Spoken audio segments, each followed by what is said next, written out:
everybody, welcome. Oops. Hey everybody, welcome to today's Facebook live show today, Transform with Dr. Maggie Yu. And today, I just wanted a couple things. The topic today is going to be how do we harness Facebook groups to build a movement around autoimmune disease? What are the best practices for you to engage in Facebook groups to actually get the most out of it? To learn the most, to participate, for it to be a positive community, and to help us build not just a community, but a movement. And I'm Dr. Maggie Yu, MD, and I am an integrative physician, and we have a Facebook group called Transform Autoimmune Disease Naturally, and it's also the name of our online program as well. We have joining us today two people that also run other Facebook groups, and I would like to introduce them as other administrators of Facebook groups. This is a really educational opportunity for you to learn how to actually look for these groups. And I want you to meet the behind the scenes administrators of some of these groups. And if you're right now an administrator for a Facebook group, go ahead and you can join the link at drmaggie.com/live below and pop in and join the conversation, because in about 30 minutes, we're going to be engaged where you can come in and you can talk about, you can introduce your group to other people. People who are interested in joining Facebook groups or have questions for administrators about how to use Facebook group to get the most out of it, go ahead and click right now and join us right now at the link below so that you can join us for the conversation in about 30 minutes. You guys can come face to face and ask us questions live. Right now, I want to introduce Misty. And Misty, I would love for you to introduce yourself and to tell us a bit about your group. Thank you, Dr. Maggie. I run a Facebook group called Scleroderma and Functional Medicine, and I started it about 2 years ago because I was diagnosed with this condition in 2013, and it's a rare autoimmune condition, and I wanted to start sharing some of the things that I was learning, that I was implementing, that I found to be really helpful in dealing with a lot of the symptoms. And at the time, I had about 5,000 Facebook friends, and many of them were work, business related, other interests, music industry, art. I have a lot of varied interests. And I didn't feel like it was appropriate for me to inundate my personal Facebook page with a lot of scleroderma, autoimmune, functional medicine information. So I thought, well, I have about 30 Facebook friends out of the 5,000 who have scleroderma. What if I just created a group and then I put all my stuff over there like a basket, a virtual basket, and if they like it, it's the appropriate audience, and then they can comment or share it with other people or invite people. And so from 30 people 2 years ago, my group is now at 4,100 members, and it's a study group. We like to support each other in learning ways that we can live a healthier lifestyle regardless of the diagnosis.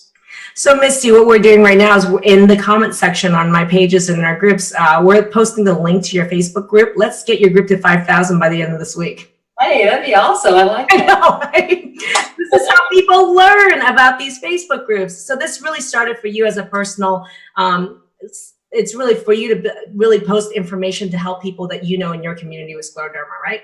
Absolutely. I love it. Wonderful. Thank you, Misty. We also have joining us Carrie Jeffrey. And Carrie, tell us about you and your group. Oh, thanks so much, Maggie. My group is Emotional Autoimmunity Recovery Support. So I'm a clinical hypnotherapist, counsellor and life coach. And I live here in Australia, in Melbourne. And I live with Hashimoto's, antiphospholipid syndrome and celiac disease. And one of the hardest things for me when I first I was disabled physically and cognitively from the Hashimoto's, my body was shutting down, was just coming to terms with the massive change that chronic illness brings into your life. Like often you're not the person that you were before the illness. It can change so many things, and there can be a loss of the self. And there was nowhere really to go and talk about, like, how do I adapt to this? How do I come to terms? How do I grieve this? What is all of this stuff?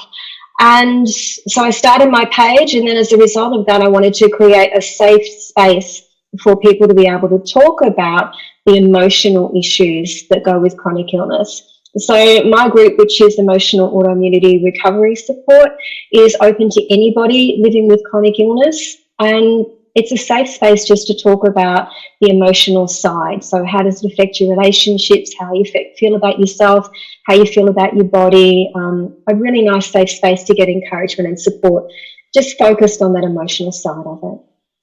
So what I'm loving here is for people to be aware that there not only are Facebook groups that are for specific diagnosis or groups of diagnoses, but there's also a group like Carrie's group, which is really for emotional support around autoimmune disease. So great, thank you, Carrie. Let's get your group. How big is your group, Carrie, right now? I think we're about 1,000 people, so it's still relatively. Let's get you to 1,500 by the end of this week. So those of you who don't know about this group, click the link that we're posting for Carrie's group and join if you need emotional support around autoimmune disease, which is a huge topic, okay? Which most of us with autoimmune disease are struggling with. Now, next, I want to introduce our third guest is Tracy Rupp. Tracy has been a long-term member of Misty's group. She's in scleroderma group. She's also a member of my group, Transform Autoimmune Disease Naturally, and she's also been through our program, Transform Autoimmune Disease. So Tracy is a guest user of Facebook groups here to give us some perspective on best practices on how to get the most out of Facebook groups through her own experience. So Tracy, I'd love for you to introduce a little bit about yourself and a little bit about your journey. I'm Tracy Rupp. I have mixed connective tissue disease, which is scleroderma and necrotizing myopathy along with severe Raynaud's. Actually, Misty sought me out. She must have saw something I did or posted, and it was really kind of cool because she invited me into her group, and it's a great support, a lot of information. As you know, Facebook or the internet can be very positive when you're looking for answers, and it can be very negative as well. But I've found a lot of support, and I've actually started my own little small group private that people ask me to do, and they want to keep it private. But it's a great tool to just support and find out information. And so it's been a really good positive thing in my life. Great, thank you, Tracy. And I know you have your own blog as well. So we are posting a link to your blog for people to actually learn more about your journey and some of the resources that you provide for people to offer support. You've become a leader in the community as a result of actually your involvement in Facebook groups. And you've appeared on various videos and interviews, and people reach out to you from all over the world. Yes, they do. I think your video with my first one with you is like 6,700 or 6,800 views right now. So yeah, it's a great tool.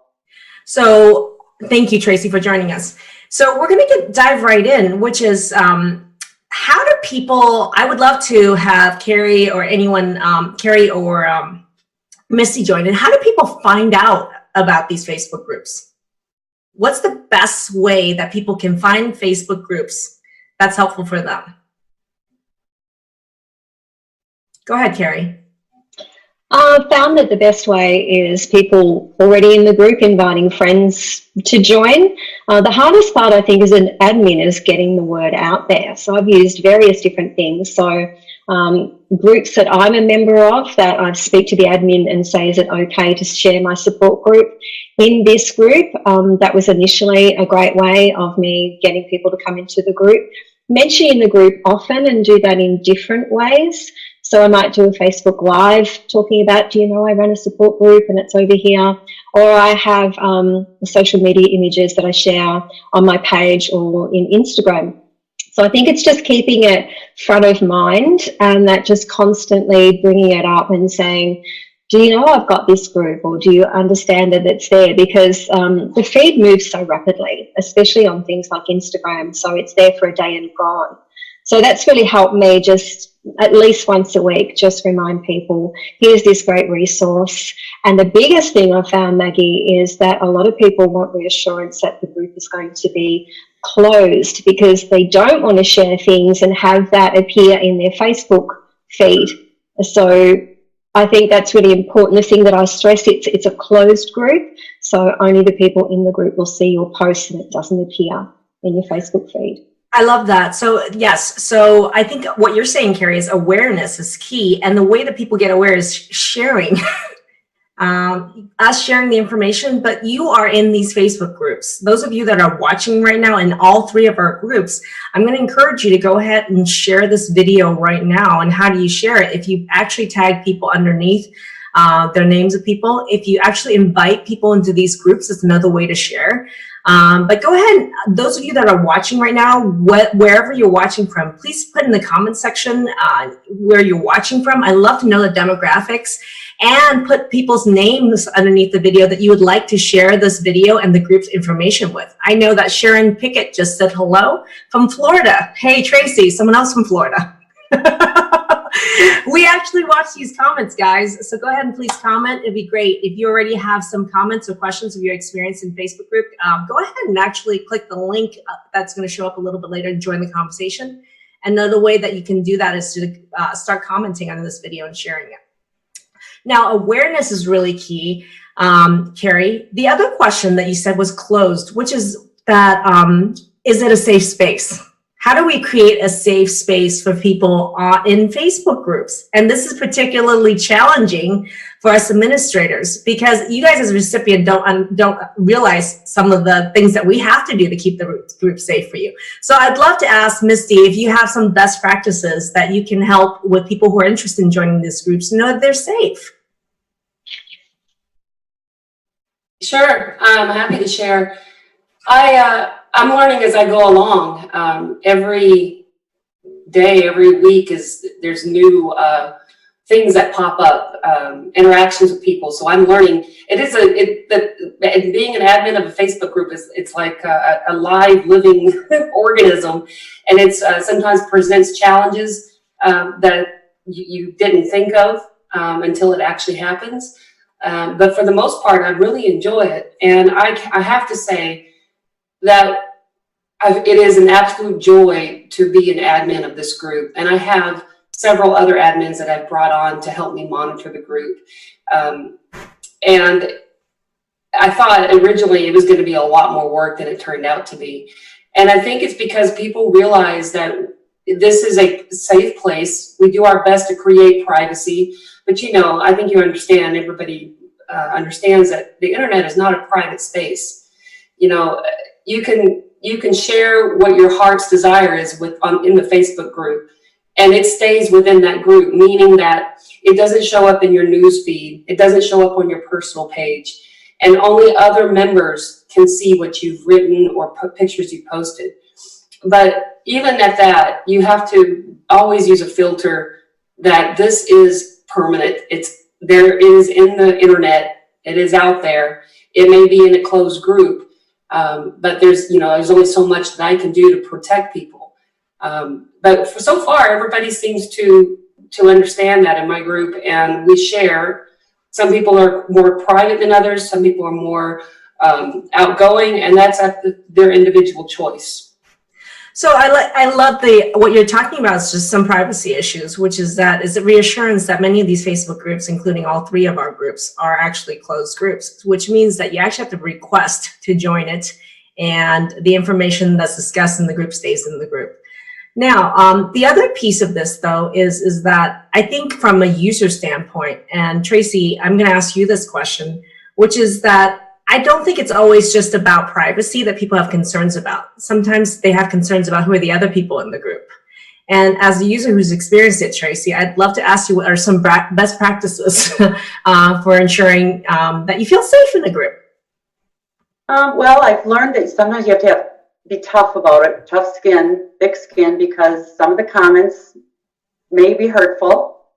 But other things, you protect yourself, because I was on the AIP diet for quite a long time, and if someone doesn't agree with you on something, they tend to not always say it nice. And I guess I really haven't had too much of a problem, to be honest with you, because I was a pretty private person in the beginning. And all of a sudden, I'm not private anymore. I have, people, because of these groups and what I've gone through and my improvement in my health, it's no longer, you're private in a group, but there's 5,000 people in a group. That's not real private any longer. So yeah, you just have to be cautious. weigh what you say. The medical, what works medically for me doesn't always work medically for others, and therefore you have to just be careful in what you say and how you respond to things, because all kinds of questions get asked. I mean, it's amazing what people ask and what they want advice in. So. Ooh, this brings me to a really good point, Tracy. I want to say hello to April Ann, alumni from our program right now from New York. We have Monica Thomas from Illinois who's saying hi to us. Thank you. Those of you watching, if you can let me know where you're watching from, wonderful. Thank you. And you can comment about what your experience in Facebook groups has been as well, or share this video with them right now. Now, what I would love to address is this whole issue of, well, I think one of the biggest pitfalls that people don't realize when they join a Facebook group is they think that a Facebook group is for them to get personal medical advice. And I want to address why this is a huge pitfall. Misty or Carrie, would one of you like to address this? If not, I can. Go ahead, Misty. Well, when I set up the group, I really didn't even have any group rules because I wasn't really sure what they needed to be. I had some ideas, but I wanted to start the group, see how people interacted, and then set up guidelines based on the things that were happening in the group. And the number one thing I discovered right away was that in order to protect the group, the individuals in the group, is to ask people not to give or ask for any kind of advice, whether it's medical, emotional, or financial, whatever, any advice, because I wanted this to be a place where people could share their experiences. And if it's an experience that that person has had, no one can take that away from them. That's their experience. But to take what worked for them and to tell somebody else, you need to take 2 of these and then call me in the morning, or if you do it this way, you'll get the same results that I had. And it becomes very risky at that point, because even if it is good advice, it puts the whole group in jeopardy, because all it takes is for someone from the Scleroderma Foundation, which I actually have members of that sit on the board of the Scleroderma Foundation in my group. And I don't advertise them because everybody deserves their privacy. But I open my group to practitioners, to researchers, physicians, patients, and we're all there to learn together and support one another. But even if you're an expert, a scleroderma expert, I don't want that person to take on that role in the group, even if it's really good advice, because that's not what the group is for. We have to, it's my job, my responsibility to protect the viability of the group so that we can continue to share and learn from each other, and it's not perceived as a threat to any organization, or something slips through the cracks and somebody does something and gets hurt. I absolutely agree with this, Misty. We have Christina Chun, alumni from our program, commenting, saying, give information, not advice, is what I've learned. Absolutely true. Information is helpful. Advice can be dangerous. Janie and Jim Baker, alumni, they're in our program from Hillsborough. Hi, good to see you guys. And then Blanca Campa Santos is saying, that's right, it can definitely become risky. I totally agree. I'll give you an example in our group, because I remember somebody asking about CBD, and then someone specifically, first of all, giving a dosage of CBD for something that was extremely high, first of all. Second of all, you're dealing with people who they don't know sometimes the difference between CBD or THC products. And there's also various dosages all over the planet when it comes to CBD or THC. So this can actually become very dangerous. And then on top of it, the person who's giving the CBD and the dosage has a link to most likely their own product. So this brings up the whole issue of snake oil salesmen in groups posing as members, which is another pitfall, which I want you guys to be aware of. This is why, one of the reasons I tell my group, no medical advice is given, because a lot of these people giving the advice and the links are actually trying to sell their own product. So tell me about this, Carrie or Missy. Have you guys experienced this? Or Tracy, would one of you like to? Carrie, go ahead. Let's hear from you. Yeah, I extremely discourage any sort of sharing about asking for medical advice, because it's not the purpose of the group. I think the biggest thing people need to understand is understand the purpose of the group that you're going into. If, like for mine is emotional support, it's important to read the rules of the group and understand what the group is about, because I think a lot of people just go on this big thing where they just join whatever group they can that looks relevant to their chronic illness without actually seeing, is the group going to fit the purpose that it has? And for all the reasons that you just said, Maggie, specific medical advice, we're all so different. We all react differently. What works for one doesn't work for another. So it's pointless giving that sort of advice. It really is. And I just have a rule, like I'm very strict as an admin.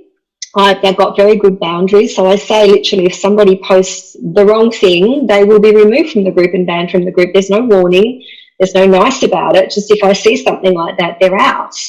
And I say that anybody, you know, self-promoting or wanting to share their own products or share something like that, if you post the wrong thing, you'll be removed from the group. And it really still surprises me how many people will try and get into a group as the sheep in wolf's clothing, or the other way around, specifically to sell a product to people. You would think that it doesn't happen.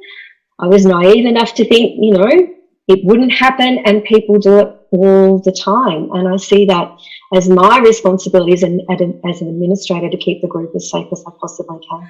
I totally agree. And that's the thing is that, you know, and to be fair, you know, Carrie, you're the administrator of your Facebook group, and you do offer your services, and you're very clear about that in the description of your group, what you do for a living and what your expertise is. And I think that's absolutely fair, and people have a right to join the group or not, knowing that with full disclosure up front.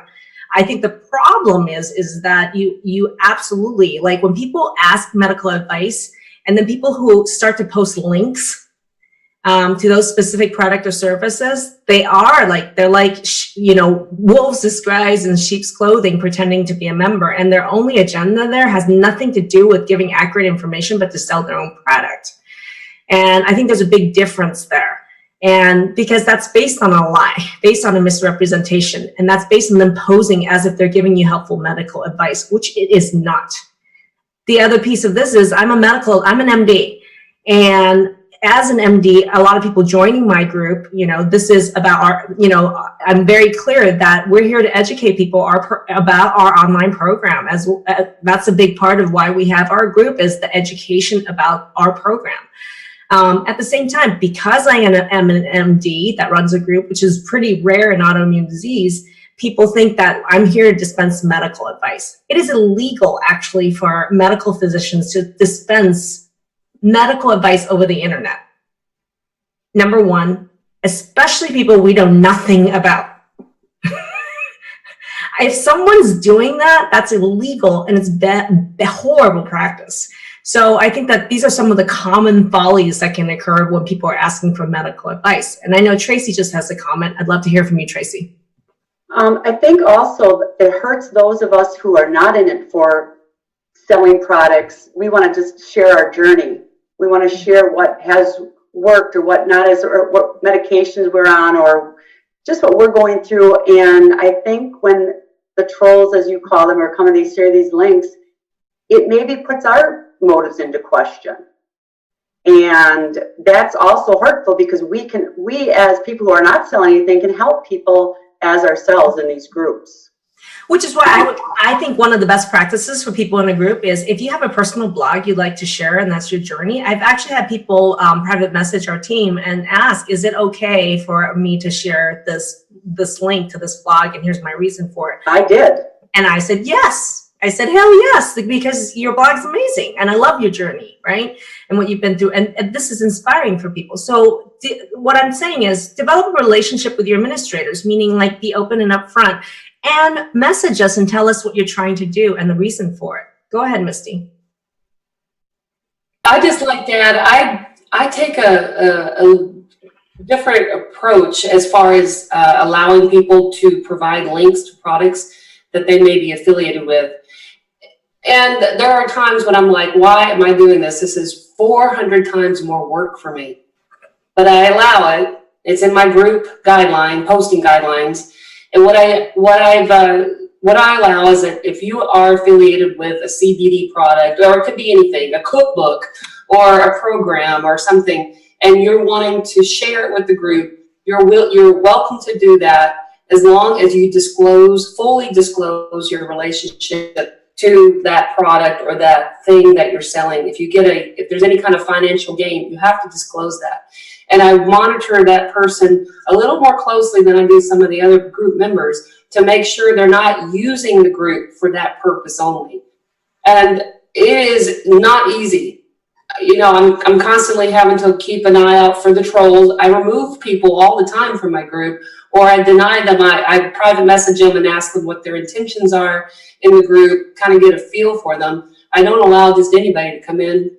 But I found that doing this, even though it's more work for me, it can help create conversations around products that you can buy over the counter. CBD is a big one. Low-dose naltrexone is not something you can buy over the counter, but it's something that's used a lot. It's kind of off-label use in autoimmunity. And that's something that some people are sharing, and they have links to, you know, a clinic where they work, and that's something that they give. There are a lot of the patients there. Or it could be a different product. It could be something, a skin lotion. It could be anything. I don't have a problem with people selling. I just want people to have full disclosure. And then the rest of the people reading those comments or those posts can decide what they want to do with that information. You know, if you're not interested, then pass it up. Don't worry about it. Keep going, keep reading, see what else is in the group available to you. Yeah. So Misty, I saw that's another way that some Facebook groups have dealt with this, which is just full disclosure, clear full disclosure right up front. Leslie Grossman says that she had questions about hemp, CBD, and she had found that, quote unquote, the advice was that she had gotten some advice that she found helpful. So I want to be very clear difference between advice and information. And I think that it's really great when people share information, or if you have an article that doesn't promote or sell a particular product, there's plenty of that out there. Or if you have, you know, even if you have personal experience with something, you can give an informational of what your experience has been. But I think where people cross the boundary is when they start giving dosages and they start telling people, you know, that it's okay with this medication or not. And Christina Chun just said, we don't know someone else's full medical history. In some places, she said, it would be considered practicing medicine without a license. Yes, Christina Chun, you are right. So thanks for these comments on Facebook. And that's really true. And I want people to be aware of that. So full disclosure is one way to deal with that. So information sharing is a great part of this. And Misty mentioned, you know, there's a hot topic in autoimmune disease is the role of CBD, the role of low-dose naltrexone. I think in groups like hers and in groups like mine, that's an absolutely appropriate place to discuss it as an informational, educational forum for it. Right? Yep, definitely. We're actually in a couple minutes, we're going to be, in about 2 minutes, we're going to be taking questions from people. And you guys can actually, all of you that are watching right now, click the link to actually right now join our green room right now. And you can even show up on video and ask us questions directly. Or if you don't want to show on video, you can actually be just audio. We're here ready to answer your questions and just get feedback from you guys about what your experience has been using Facebook groups in turning around autoimmune disease. Okay, so there's already a bunch of you in our green room right now. And if any of you in our green room already has a question, go ahead and type it into the chat or raise your hand so I can see you. And we could already start in about 2 minutes. We're going to be answering those questions. So let me go ahead and give you guys a link to join.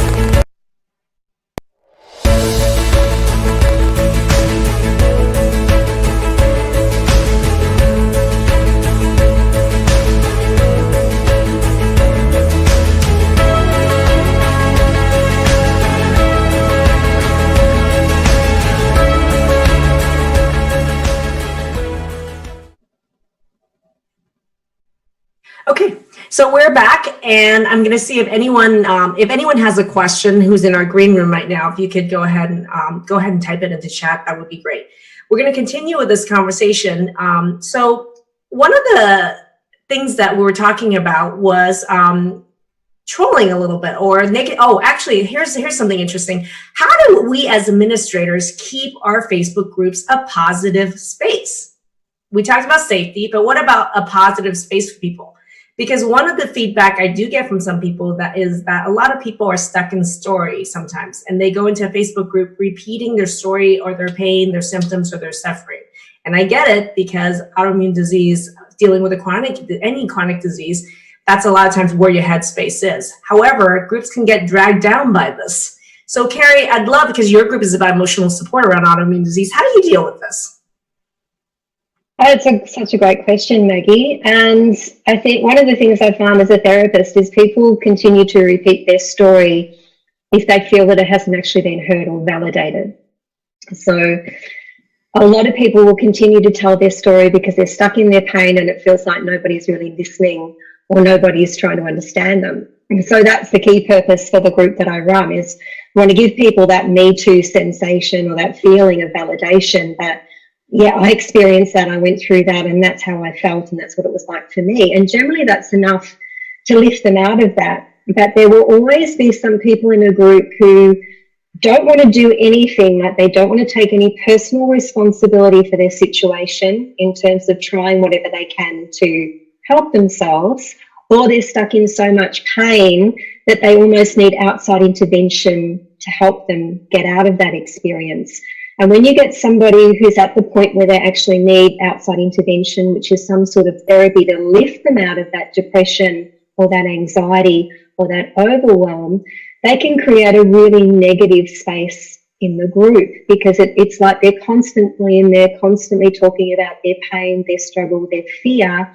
And as human beings, we can suffer what's called empathy burnout, which means that we can only listen to somebody in emotional or physical pain for so long before it becomes so distressing that we've got to distance ourselves from that person.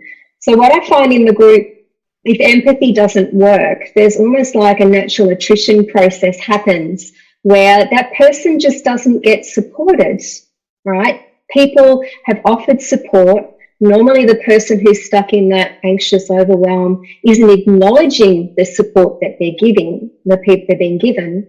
And people who take the time, because in my group, as in most of our groups, we all have chronic illness, we all have limited energy and resources and fighting through the brain fog. So if you're taking the time to type out a really heartfelt response to somebody and it doesn't get acknowledged, being a human being, you think, well, I'm less likely to give you support in the future. So that's what I find normally happens. People who come in wanting that attention all the time will eventually not get that attention. I have had some people in the group who have talked about having suicidal ideation. So it means they're thinking about killing themselves or something like that. And at that point, I'll usually reach out to them and just say, are you doing all right? Is there something, we can do to help? Without offering them free therapy, of course. And if they continue to do that, it's really safer for everybody else to remove them from the group, because it's not the right place for somebody in that level of pain. We've all been there, and we've all been overwhelmed. And my view is that it comes down to personal responsibility. So if you're in a difficult situation, as you move through your grief, then you've got to reach that point where you want to try and do something to help yourself. This brings up a great point, which is when someone sees a post that they find disturbing, or someone really needs some urgent attention, I think that I really appreciate in our group, Transform Autoimmune Naturally, is that people will report the post to the administrators, and they're not reporting it to be like, oh, my bad. Sometimes they're reporting because this person needs help. Or there's something about this person's post that needs further attention. And I think as administrators, I really appreciate it when members in my group report any post for any reason, because it's difficult for us to monitor every single post or to know if someone's in an acute situation that might need some, something, a message or something. So with people suffering a lot of pain, there are cries for help. But Carrie, you're saying that, yes, that's true. There's a high population for that, but at the same time, there are posts that borders where they need something really urgent. And I really like the idea of people reporting these posts so that us as administrators can do our job to help moderate this and help people get help if they need it, or just to have a conversation or a Facebook chat with them. Right, Carrie? Yeah, exactly. And I think the other reason that I love the report function is in my group, it's not tolerated to be mean or nasty or to be a bully to anybody, you know, regardless of the amount of pain you're in. My advice is always, if you read something that somebody's going through that's triggering to you, walk away from the keyboard. Like, don't take your own things out on other people in the community, even if you really disagree with what they're saying, because especially in my group, because it's a warm, supportive place where you can allow yourself to be a little bit vulnerable. I'm not going to tolerate people being nasty to other people or just taking it out on other people. That can really spoil a group.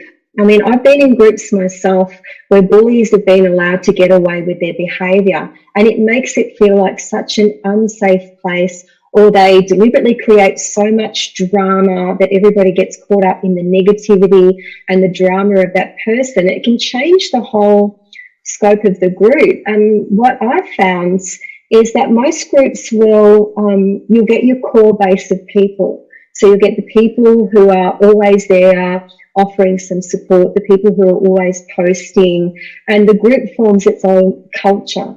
And I see our role as admins to sort of weed out the people who aren't fitting in with that culture that we want to encourage and sort of direct the group in the way that we want to see it go. Yeah, I like that. Tracy, you from a veteran member of both our groups here, you have feedback. Yeah, I feel bad for new members that come into a Facebook group and they ask a question that's been asked probably 150 times. And my problem always is when the administrator or whoever says, well, do a search, do a filter. I always think, boy, I want to just reach out to that person and answer this question, and I know it's hard, I get it. So I guess should there be an easier way to help people, the new members, ask a question that's probably been asked several times? Misty, go for it. Yeah, this happens a lot in our group because my group is a study group. It's the only study group for scleroderma on Facebook. So we have a lot of topics that we talk about frequently.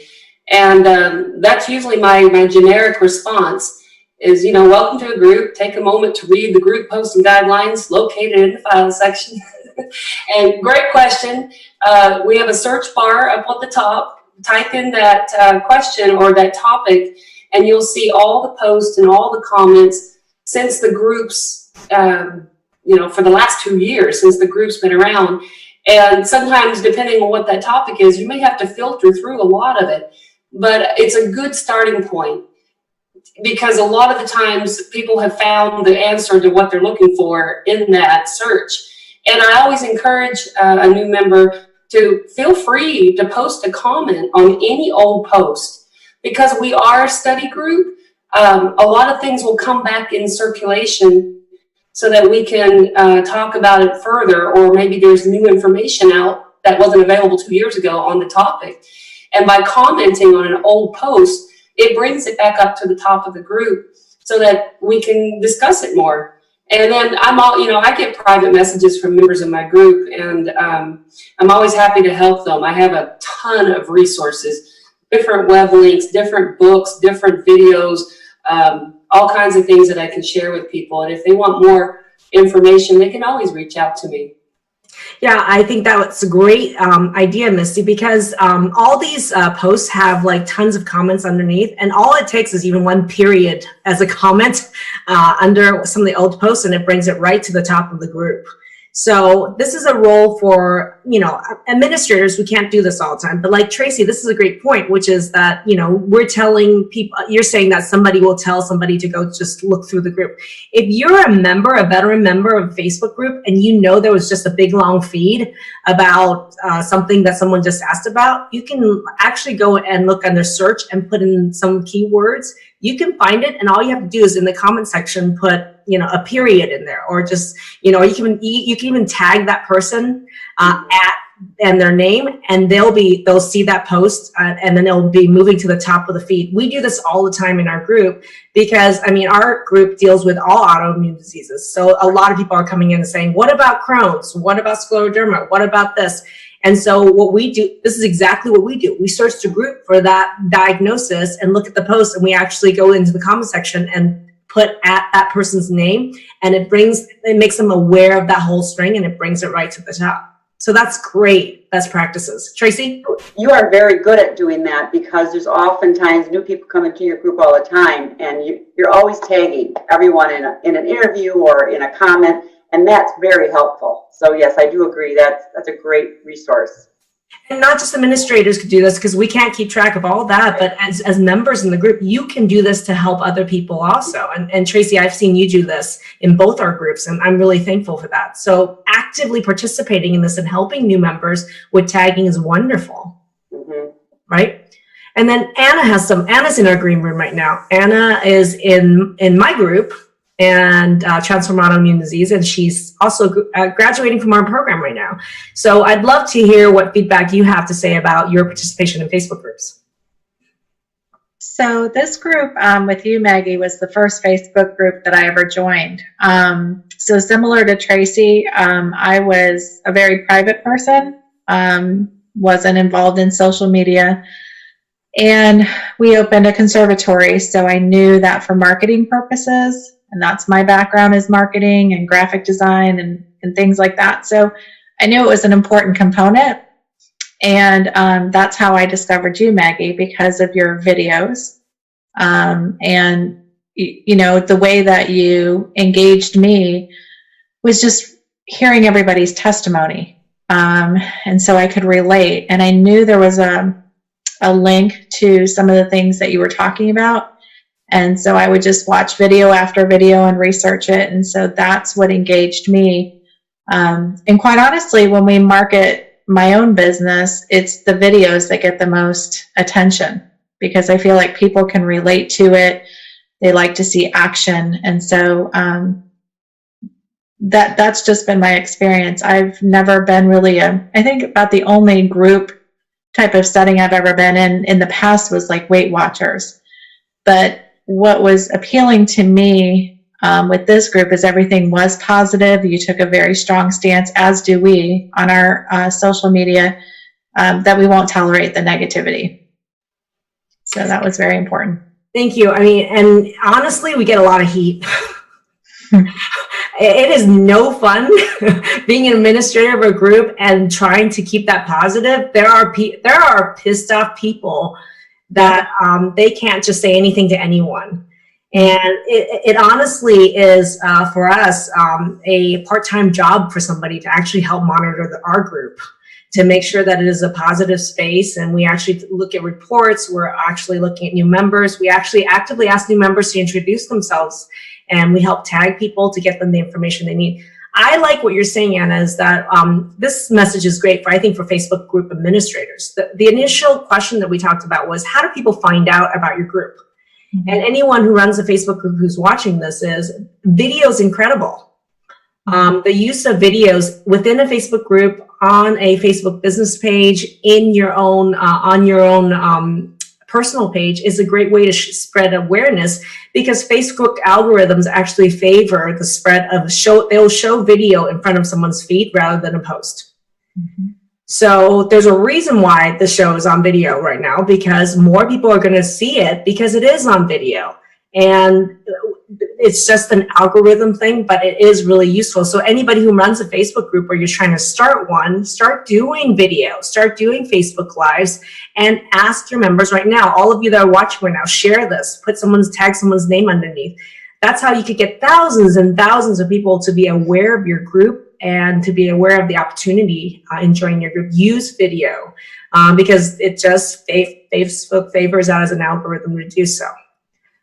And, Misty Lida Cole says, I love Misty Rushing. She's an amazing administrator of scleroderma group. She helped and guided me through my autoimmune disease when my rheumatologist thought I had scleroderma. Thank you. I love it.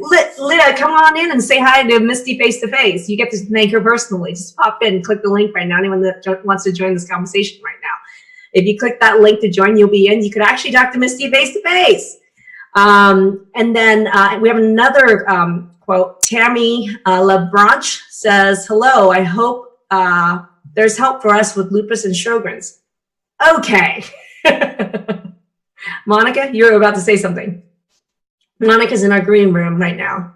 Welcome, Monica. Nice to meet you. Hey, how are you doing? No, I was actually just, when she said lupus and Sjogren's, that's like 2 out of 7 autoimmunes that I do have. So I'm not in any kind of group of, but I'm in this right now because I'm just really interested in trying to join a group. And I'm also a veteran with PTSD. So I'm just interested. That's why I'm just here, just trying to listen and interest. But when she said lupus and Sjogren's, I'm like, yep. So that's why I raised my hand. So. Thank you, Monica. And that's, and I think, is there hope for people with lupus and Sjogren's? There's hope for all autoimmune diseases, period. Okay. And I can tell you that in our group, you can absolutely see videos of real people who've actually gone through our program. In our group, that's where the videos are and what their process was. So for me, be wary also too, is that, you know, I think for me, the use of video is really important in actually getting real people and real outcomes out. And that's one of the ways we use our group to educate people, is actually showing that. But there is hope for people with lupus. There is hope for people with scleroderma. I mean, Misty, one of the, you called scleroderma, what do you call it? Orphan autoimmune disease? There was a term you used it for some rare autoimmune diseases and how people get, understand there's help. Can you describe that term? Well, I think it is definitely an orphan disease because I think by definition, it is any disease that affects 100 to 150,000 people or less is defined by that term, rare or orphan. And that's exactly the systemic form of scleroderma, which can be diffuse scleroderma, it could be limited, there's different types, but it's a systemic autoimmune disease, similar to lupus or Sjogren's, you know, some of these more systemic, meaning that they affect different organ groups. And even though scleroderma is considered an orphan disease, it's rare, it is one of the most detrimental autoimmune conditions that you can have. When I was diagnosed in 2013, I was given a 5-year life sentence. And people are like, what? And I'm like, yeah, but it was true, because if you could see me back in 2013 and you could look at my medical records and see the numbers of my pulmonary function test and my echocardiogram, these are all these tests for my lungs and my heart, I was going downhill quickly. And it was true at that time, but I've made a significant recovery, and it's been through, I'd say, probably 75% of functional medicine that I've made my recovery.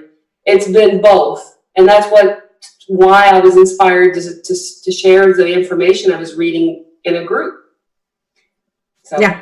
So what you're saying is, it's, to me, when you're calling these rare or orphan autoimmune diseases, I think that it's impossible for people to find a community of it, except in something like a Facebook group. Because even in a city like the size of Los Angeles or something, the number of people that have it in there is actually pretty small. But when you actually take the size of the country or the world, or people on Facebook, the number of people on Facebook, it's actually much easier to actually form a Facebook group around some of these rare diagnoses to be able to get information and help for people. Exactly, right? Okay, go ahead, Carrie. Just listening to Misty speak then, I mean, this is the key thing about groups, isn't it? It's inspiring. When you've got an illness, especially one that you've been told is going to have, you know, either kill you or have significant effects on your life, it's so easy to feel isolated. You don't have the energy to get out. You often lose a lot of friends. Things fall away. And this is why sometimes the only access you've got to help and support and inspiration is online. And like every person running a chronic illness support group or autoimmune disease support group has direct experience. And so to be with other people who understand you, or to see other people who've improved and got their life back, as you have, Maggie, as I have, as Misty has, it's inspiring. It gives you hope, right? Because there's often so little that can be done for you in that external world. And I think just listening to Misty speak then, I didn't know that about Misty, that she was given that, you know, profound diagnosis. And I'm like sitting here going, yeah, Misty, like, go, it's amazing. It lights me up, it inspires me. And I think if anybody wants to feel inspired and wants to have hope, that's why you want to be in a group, because it's the people who are there doing something for themselves, helping each other to make their lives better. And Tracy, I mean, I think you could really talk about this because you've learned through being in Misty's group, in my group, in our program. I mean, you have a diagnosis. I mean, I want you to, you've inspired thousands. So I'd love you to tell a little bit about this story. Well, in 2013, I was also diagnosed, and I thought my major disease was the polymyositis or necrotizing myopathy. And then when they told me I had systemic scleroderma on top of it, which was mixed connective tissue disease, I thought, oh, I'm done. I'm young. I will never be able to take care of my grandkids, my husband. And after a year of medication, that's when I started doing my searching. And I'll tell you, the support was unbelievable. But now it turns around. Now I am inspiring people, which I'll tell you, it's a really good feeling, because through my journey of hard work and lots of trials, I can now tell people there's hope. And it's not a death sentence. It's not doomsday. I can tell you that from personal experience. And it's pretty, it makes you want to just keep fighting harder, because others are out there that need us. They need Misty, they need Carrie, they need you. It's real. It's real, and there's real hope too. So I think thankful for all the groups. So it's your turn to actually pop in and pick the brain of experts in dealing with autoimmune disease and in running Facebook groups. Pop on in right now, and you can come in and ask us anything. Any of you would like to join, go for it. Misty? Yeah, I just wanted to add, you know, Tracy mentioned in the beginning of this that I did seek her out. I'm kind of famous for this. I'm always reading blogs and websites and books, either audio books or real books. And I'm constantly looking for people who have this particular autoimmune condition, because it's rare. It's just what inspires me. I want to find people with this condition who've made a significant recovery. It doesn't matter how. I'm not attached to functional medicine or natural medicine or holistic medicine. I'm not anti-conventional medicine. I want to find those people who've had a positive experience through their journey, and I want to find them and bring them to the group. And this is my personal method for keeping a positive environment in my Facebook group. It's a lot of work for me, but I get so excited when I found Tracy and I heard her podcast on Eileen.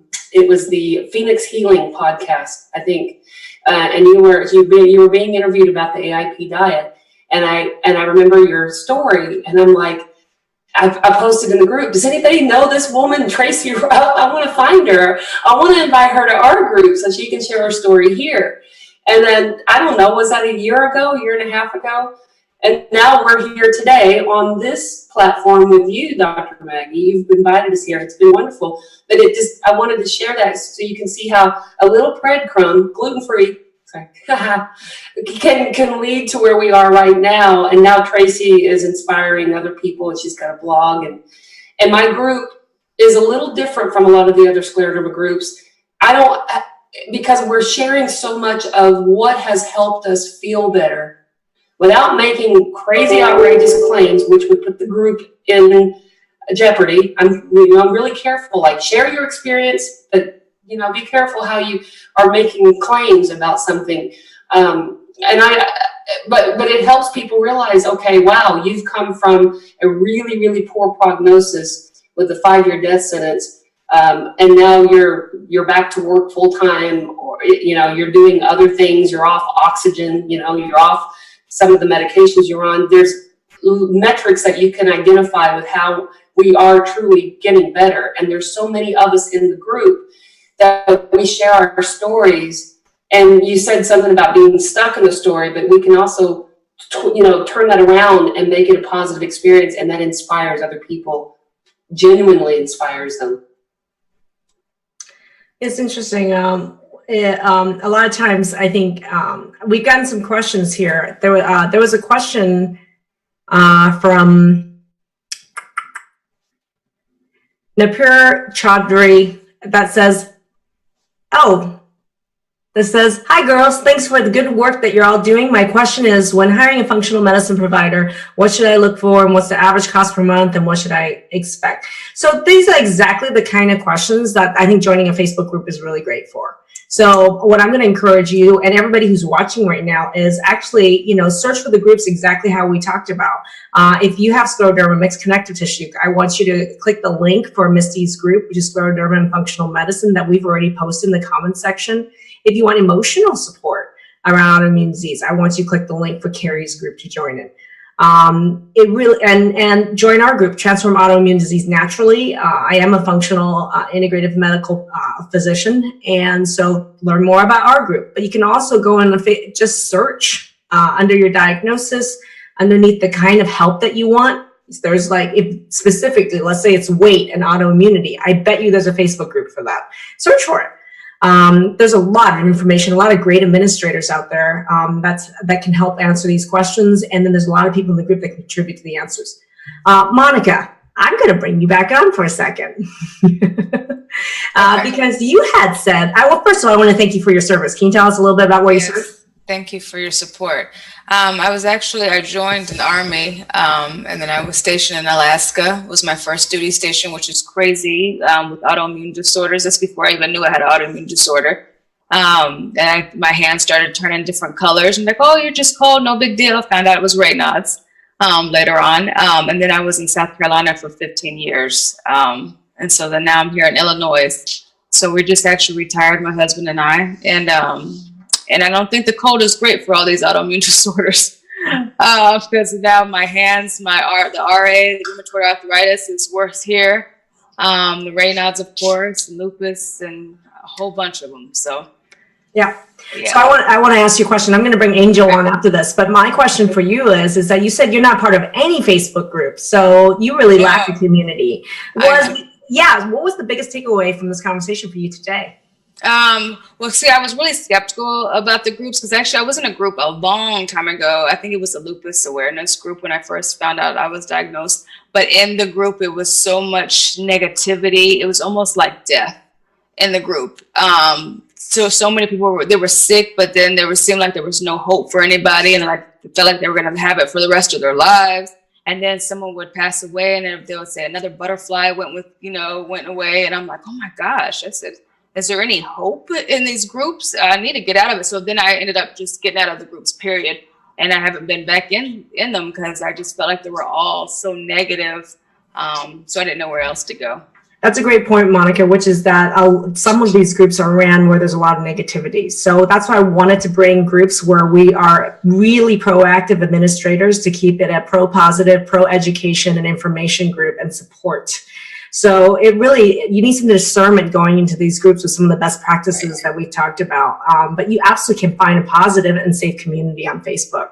Yeah, and another thing, like you were talking about with someone just trying to just share their business and clicking the link, that's why I was asking about the hemp or the CBD oil, because if I just named one thing that I had wrong with me, they would say, yep, you need to just try this, do this, and here's the link. I don't know anything about the product. Absolutely. You don't know anything about me. I just said I had one thing, and then it was just like, oh, so. Okay. Yeah. So I hope that it's been helpful for you today. Thank you. And then Angel just has a question. Angel, I'd love to have you unmute yourself and ask the question live.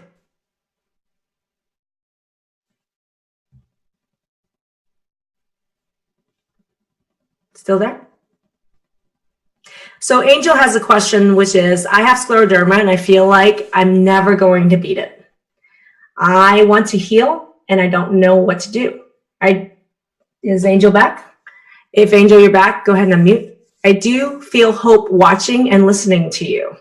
My resources are limited, but I will do what it takes. Where do someone like me get started? And thank you so much for this video and the hope that I feel right now. Awesome. So, for me, join our group, join our Facebook group, join Misty's Facebook group. You need education. To me, there lacks an educational model for dealing with autoimmune disease, period. To me, we spend a lot of money and time investing in our kids and in ourselves to get education around vocation, right? But an educational model around dealing with autoimmune disease just doesn't exist. And this is the most important. This is a freaking fight for your life.